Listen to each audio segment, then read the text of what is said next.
Hi guys. आज हमारे सामने सम और product of the roots of quadratic equation है, और हमें ये समझना होगा कि ये सम किसको कहते हैं और प्रोडक्ट किसको कहते हैं। रूट्स तो पता है क्योंकि हमने पिछले वीडियोस में काफ़ी बार ये समझा चुके हैं कि रूट्स होता है, जैसे कि ये क्वाड्रेटिक इक्वेशन है, x का वैल्यू होता है रूट्स। ठीक है, x के इसमें 2 वैल्यू होंगे, तो कहते हैं कि ये sum and product of these roots. Okay, ये सारे रूट्स के मतलब x के जो वैल्यू है उनका सम क्या होगा, यानी ऐड करके क्या होगा, और उनको मल्टीप्लाई एक दूसरे से करते हैं तो क्या होगा। ठीक है ना।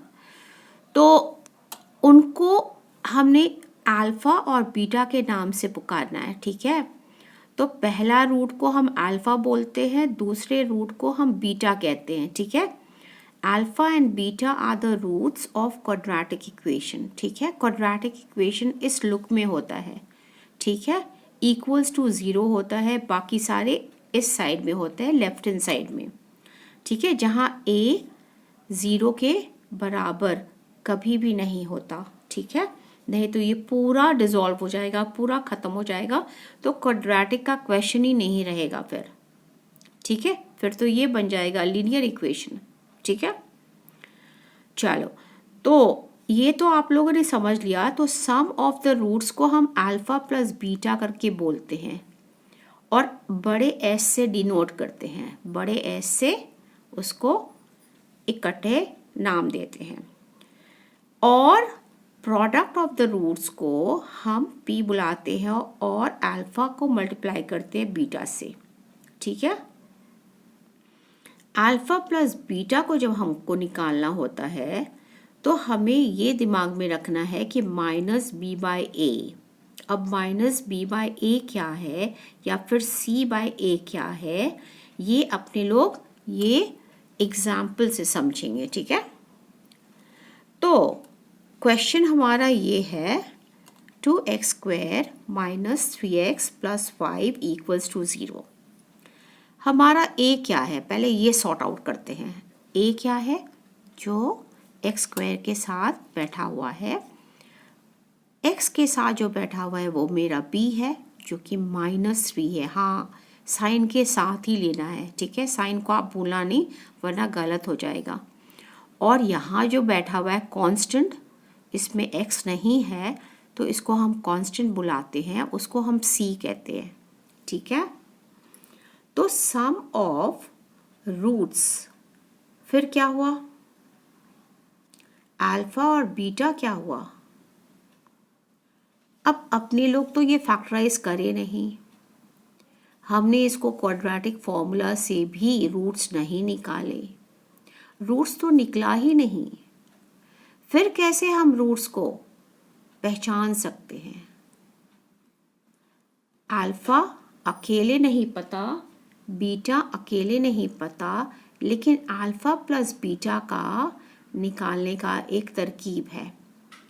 अगर हम माइनस बी बाई ए कर दे तो हमारा अल्फा प्लस बीटा का सम आ जाएगा। कैसे, माइनस बी, यानी b हमारा अकेले क्या है -3, और माइनस क्योंकि पहले से ही लगा हुआ है वो बाहर होगा। a क्या है 2, देखो a 2 है जो x² के साथ बैठा है। अब इसको जब सिंप्लीफाई करते हैं तो माइनस माइनस प्लस हो जाता है ना, तो ये 3 हो गया, 3/2। अब मेरा अल्फा प्लस बीटा आ गया। तो हमें कहा गया था ना कि find the sum of the roots, तो निकाल दिए हम sum of the roots. Roots क्या है, अल्फा और बीटा। अल्फा पहला रूट है, बीटा दूसरा रूट है, तो इन दोनों का सम हुआ 3/2। अब निकालते हैं product of roots. Product of roots को बिग P से संबोधित करते हैं। तो P को हम अल्फा इंटू बीटा निकालेंगे तो P मिलेगा। तो P कैसे मिलेगा? ये भी बहुत सरल है, C/A। C हमारा 5 है और A हमारा 2 है, isn't it? तो 5/2 सिंपल। तो बिल्कुल भी डिफ़िकल्ट नहीं है। यहाँ हमें रूट नहीं ढूंढना है, यहाँ मुझे सम ढूंढना है, प्रोडक्ट ढूंढना है अल्फ़ा और बीटा के लुक में, ठीक है?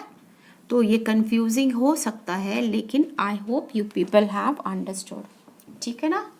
चलो, सो अब आते हैं नेक्स्ट वीडियो में, जिसमें हमें इन्हीं अल्फ़ा प्लस बीटा और अल्फ़ा बीटा के सहारे फॉर्मूला बनाना है, यानी क्वाड्रेटिक इक्वेशन बनाना है, ठीक है ना?